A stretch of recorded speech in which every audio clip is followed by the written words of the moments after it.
This is Dr. Frank Gomez from Total Health Wellness Center in Sayville on Sunrise Highway.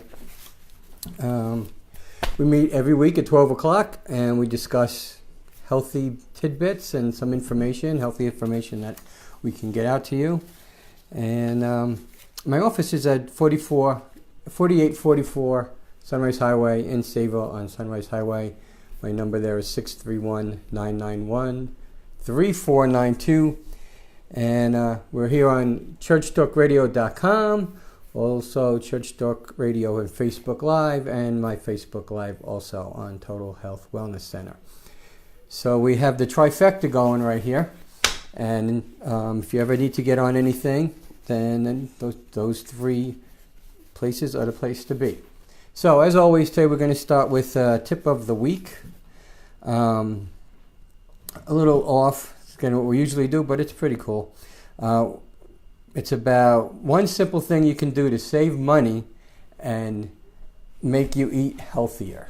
Now we all want to eat healthier, but actually doing it makes it's a little bit harder than it's easier to say than do, right? So if you want to eat, the article starts off with if you want to eat healthier and lose weight and you want to save money at the same time, there's a consumer research study that says they have the answer here. Some foods that are commonly considered unhealthy also tend to elicit impulse responses, right? Like when you're at the food checkout counter in the supermarket and then they have all that nice sugary foods and stuff that you want to just grab and on the way out, that's called impulses, right? So also some things that maybe you might not know that a lot of these foods have what they call fructose in it, which is an artificial sweetener. And it sounds healthy because it sounds like it's fruit, right? Fructose, but it's really not. It's chemically made. And what's in that fructose and fructose is something that makes you crave it more. So you kind of get almost addicted. That's what one of the reasons why some of these foods are very addicting. Anyway, that was just something I throw in there. But it says the pain of paying in cash at the curb curbs your impulses to actually buying a lot of these foods. And I guess you can say the same thing about anything. It's easier to pull out your credit card and swipe it, or your debit card and swipe it and start paying for things than it is to use the cash that you have in your pocket, because you actually feel that. So what they're saying is use your cash to buy things that are unhealthy for you, and most of the time you won't actually use that. Make a shopping list. Figure out about how much money in cash you're going to need to go, and then that's what you go with. And this way you don't pick up any of those odds and ends, things that you really don't need to eat but you kind of want to eat them. And that's supposed to help you lose your weight, and that's supposed to help you stay healthier and save money. What I tell all my patients in the office is it's not so much what you eat, even though that's the old saying, right? You are what you eat. It's all what you buy. Right? It's always you have in the cabinets. If it's late at night and if you're like me, you crave ice cream every year and I just give. Hey, growing up, you're laughing. Growing up, I used to sit on the couch with a half a gallon of ice cream, watch the football games, and just scoop away.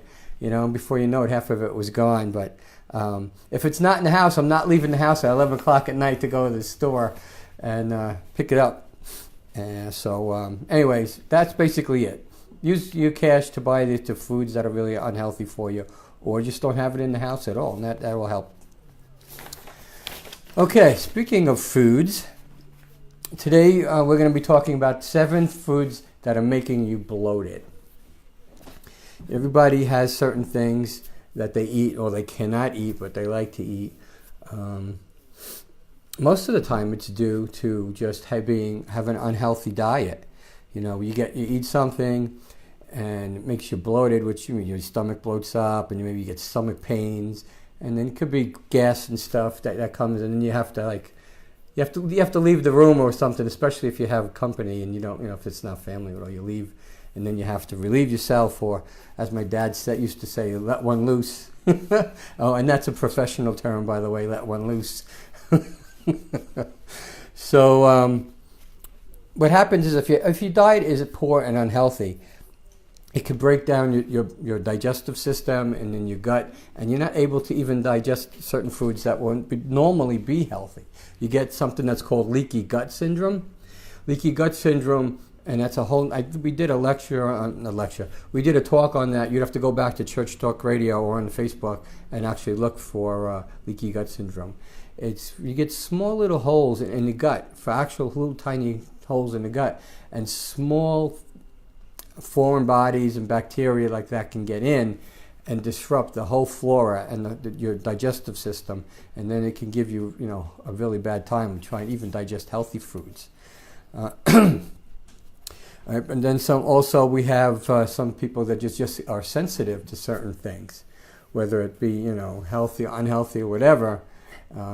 Could be a genetic thing, could be whatever, but the sensitivities, like sensitivities to wheat, or sensitivities to, I've had somebody that actually had sensitivities to steak. I was like, oh, that's an odd one. Came back, pollen and things like that.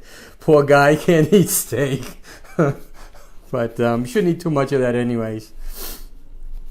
So there's something that's called FODMAPs, FODMAPS.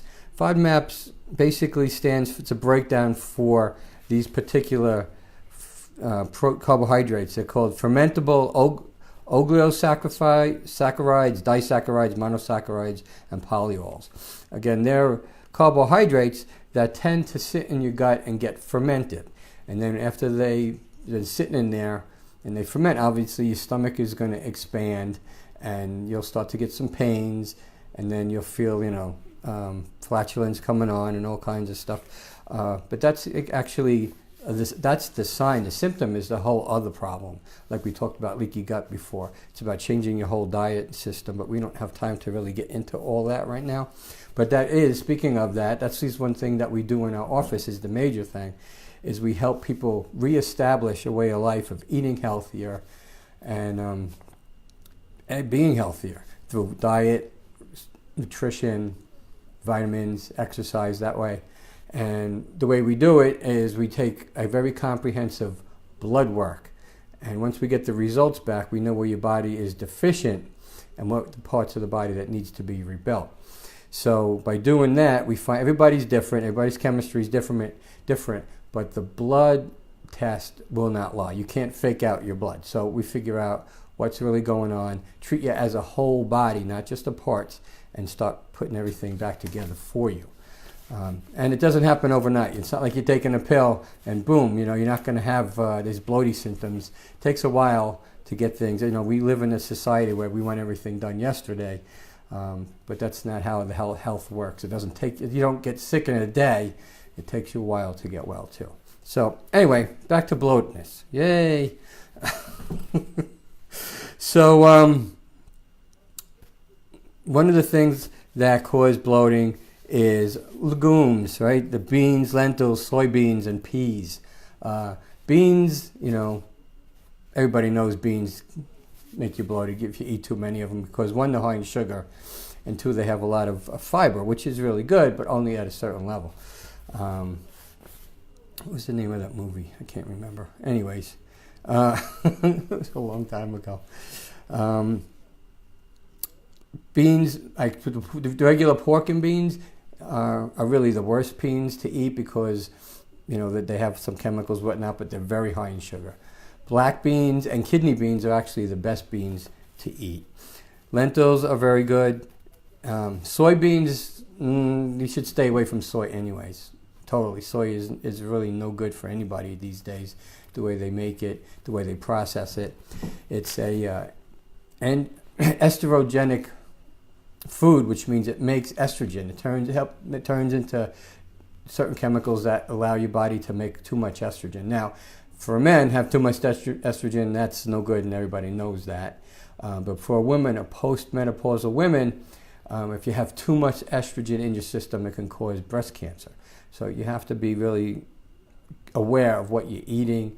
A lot of things have soy in it, soybeans, and they call it all kinds of stuff, but you kind of want to table the soy at this point. And peas are just peas. So, again, just limit those and watch how you're eating. Cruciferous vegetables. Sounds like it's something that should be crawling around on the bottom of the ocean floor, right? Crucifixes, it's like have claws and stuff. Anyways, that's what I think. I know I have a little dry sense of humor sometimes, but it is what it is. So we're talking about broccoli, cauliflower, Brussels sprouts, and the like, which are very nutritious. A lot of vitamins, especially C and K, which you need for digestion.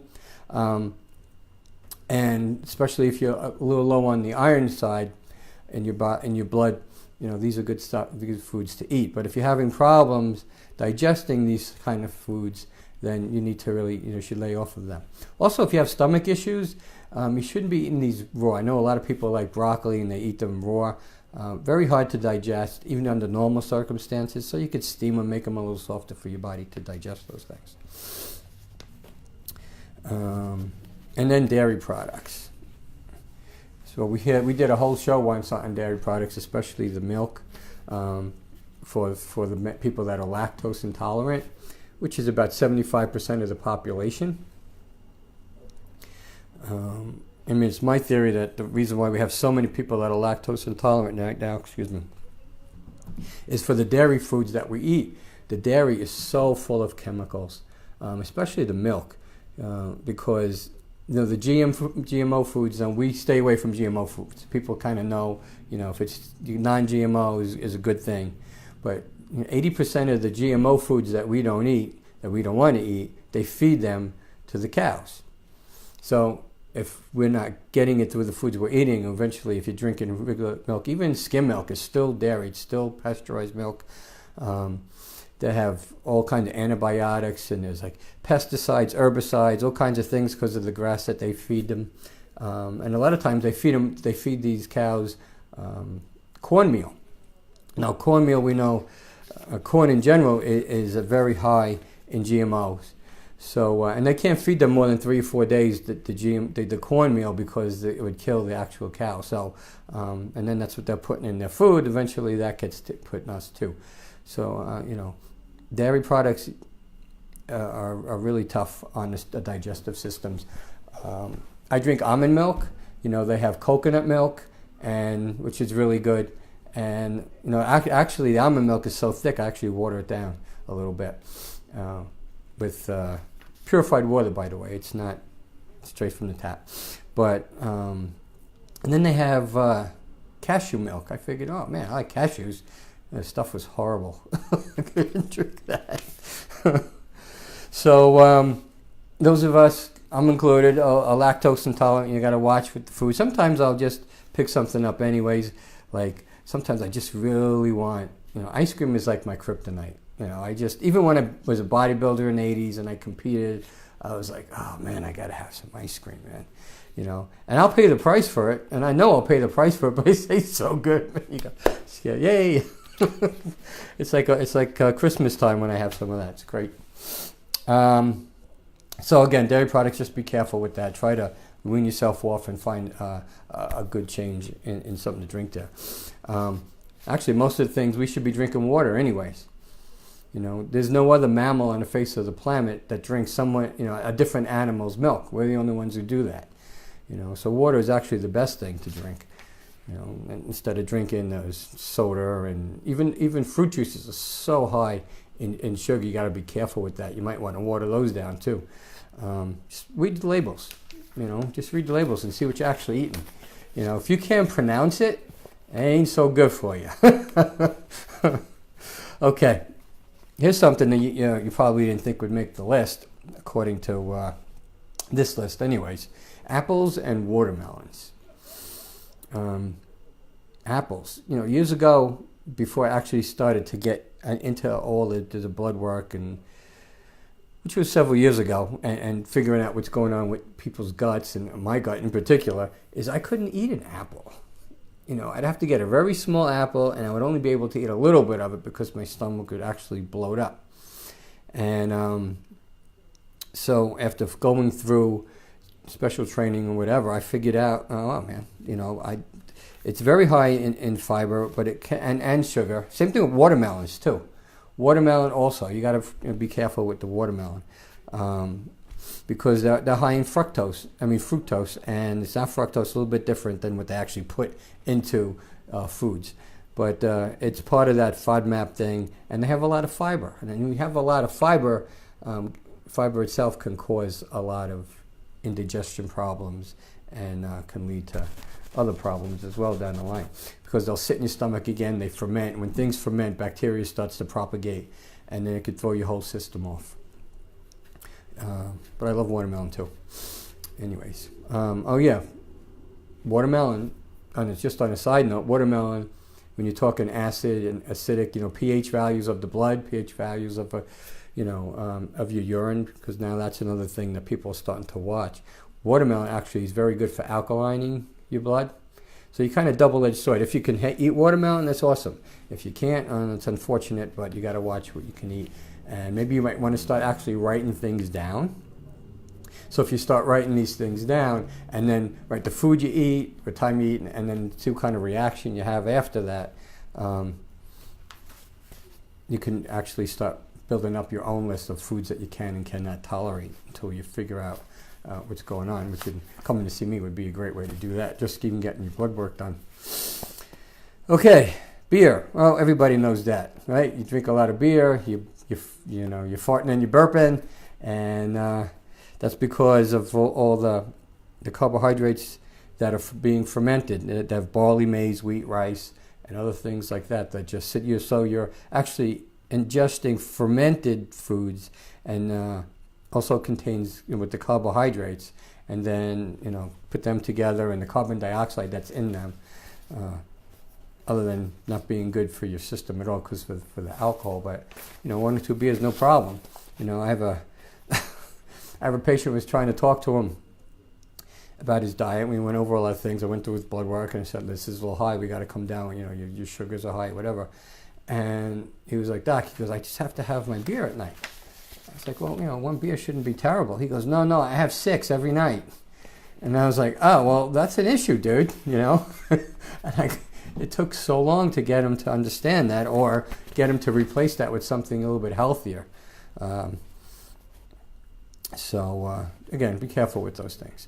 Avocados. Avocados are really healthy food. I like them. They're one of the foods that contain fats, but they're the healthy fats that our body actually needs. You can get certain fats from like coconut oil, certain nuts, and avocados, certain fruits that have really, really good fats, high in vitamins, but for some reason they contain these things called polyols, which is a nutrient that actually can ramp up the puffiness in your stomach as it's being digested. So a little bit of avocados is good. Too much avocados is not so good. So you got to take that in consideration.